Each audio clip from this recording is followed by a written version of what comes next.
Audio Jungle.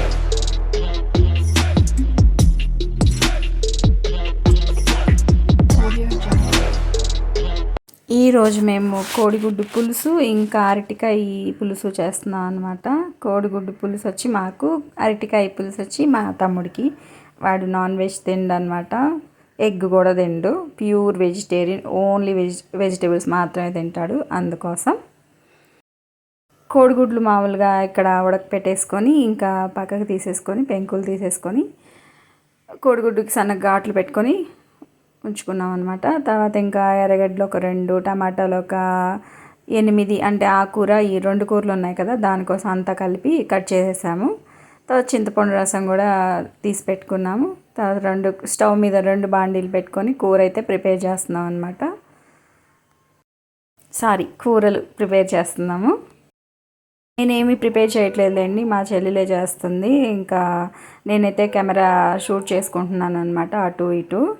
నేను అసలు మా ఊరు వచ్చినప్పటి నుంచి అసలు నేను ఏ వంట చేయటం లేదు. ఈరోజు మా దివి వాళ్ళ స్కూల్లో yellow day plus Hindi day చేస్తున్నారు. ఆ యాక్టివిటీ ఉండడం వల్ల లేట్ అయిపోయింది వంట చేయడానికి.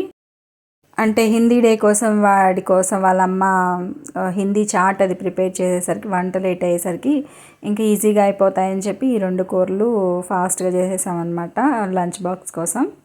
మా ఆయన వాళ్ళ ఊరి సైడ్ అయితే ఈ కోడిగుడ్లు కూర కానీ కోడిగుడ్లు మసాలా చేయాలన్నా ఉడికిచ్చిన కోడిగుడ్డుల్ని ముందు వేయించుకుంటారు.